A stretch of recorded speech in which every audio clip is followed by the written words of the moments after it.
দুনিয়াটা কিছুই না, চোখ দুটো বন্ধ হয়ে গেলে দুনিয়া অন্ধকার হয়ে যাবে। আধা মিনিট চোখ দুইটা বন্ধ করে একটু ধ্যান করো।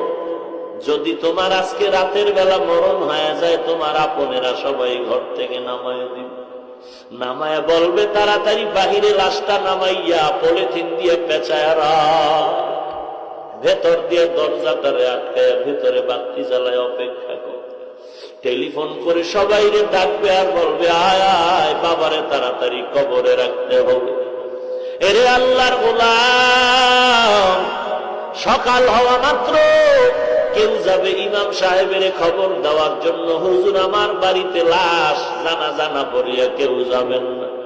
কেউ যাবে কবর খনন করতে, কেউ যাবে বাঁশ বাগানে বাঁশ কাটার জন্য, কেউ কলা পাতা কাটার জন্য, কেউ যায় গরম পানি রেডি করতে, জীবনের শেষ গোসলটা দিয়ে দিবে। এরে আল্লাহর বান্দা, তুমি একটু চিন্তা করো, দুনিয়াটা কিছুই না। এই জিন্দেগির এই চোখের সামনে কত লাশের মিছিল দেখলাম।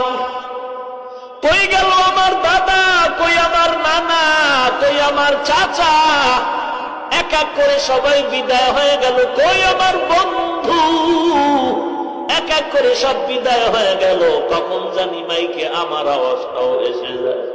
দুনিয়াটা কিছুই না রে যুবক, একটু ডানে বামে তাকায় দেখ, তোর আপনজন কত বন্ধু বান্ধব যুবকেরা কবরবাসী হয়ে গেল। বাঁশবাগানে রেখে আসলি, দেখ এমন একটা জায়গা কবরস্থান বাঁশবাগান, যেখানে দিনের বেলাও যাইতে ভয়, কারণ বাঁশবাগান সাপ থাকার গর্ত। ওই গর্তের মধ্যে তোরে একা একা ফলাইয়া সবাই চলিয়া যায়, কেউ তোমার আপন নাই। তুমি এখন একা একা তোমার তিনখান সাদা কাপড়ের প্যাকেট বানায় কবরে রাখতেছ। আল্লাহর নবী বলেন, আল কবর রাউযাতুম মিন রিয়াজিল জান্নাহ আও হুফরাতুম মিন হুফারিন নার। কবর হবে কারো জন্য বেহেশতের বাগান, আর কারো জন্য হবে জাহান্নামের গর্ত। এরে আল্লাহর বান্দা, কবরে তোমাকে আমাকে রাখার পরে ফেরেশতা হাজির আসিয়া যখন কাফনটা টেনে দেখবে, ওই মাথার চুলগুলো নবীর তরিকা আছে, মুখের মধ্যে মদিনার দাড়ি লাগানো আছে। ফেরেশতারা মোটামুটি ধারণা করবে এটা নবীর একজন আশিক মনে হয় হতে পারে। এরে নবীর উম্মতের দল, আর তোমার জন্য প্রশ্নটা সহজ হয়ে যাবে। তিনটা প্রশ্নের জবাব যদি দিতে পারো, আল্লাহর অর্ডার হয়ে যাবে, জান্নাতের বিছানা কবরে বিছায়া দাও। আর যদি তোমার হালাত এমন হয়, কবরে রাখার পরে যদি কাফনটা খুলিয়া ফেরেশতারা দেখে তোমার চুলগুলো মদিনার তরিকায় নাই, নবীর তরিকার দাড়িও নাই, প্রশ্নের জবাব যদি দিতে না পারো, আল্লাহর অর্ডার হয়ে যাবে, কবরটা জাহান্নামের আগুন দিয়া ভরিয়া দাও। একটা নয়, দুইটা নয়, 70 থেকে 99টা সাপ কবর ভরে যাবে।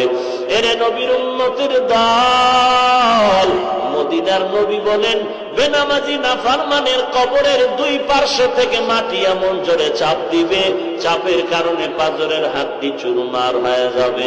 এই যে আযাবের অবস্থাটা দুনিয়ার সব মাখলুকাতেরা দেখবে, মানুষ আর জিনেরা দেখবে না।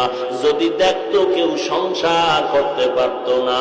কারণ নবীর কন্যা, নবীর মেয়ে ফাতেমা রাদিয়াল্লাহু তাআলা আনহার ক্ষেত্রে আপনারা ঘটনা জানেন। কবরে রাখার সময় নবীর সাহাবী ডাক দিয়ে কয়, কবর কারে রাখতেছি জানো?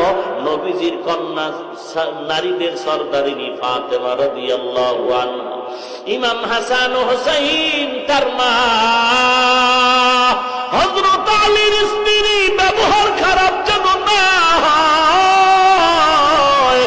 কবরের মাটির জবান খুলে গেল, ডাক দিয়ে কয়, রে সাহাবী,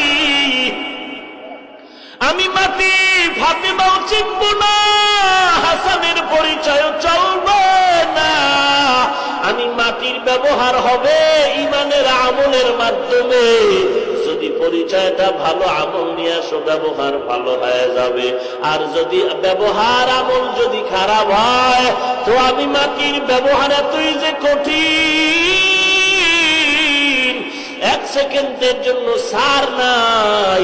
ওই কবরের আওয়াজ শুনে সাহাবী চিৎকার দিয়ে বেহুশ হয়ে পড়ে গেছে, আর জীবনে সংসার করতে পারে না। কবরে চিন্তা মাথায় ঢুকে গেল। আল্লাহওয়ালাদের এই কান্নার একটাই কারণ, কবরে আমার কি উপায় হবে। একবারও চিন্তা করছো রে যুবক,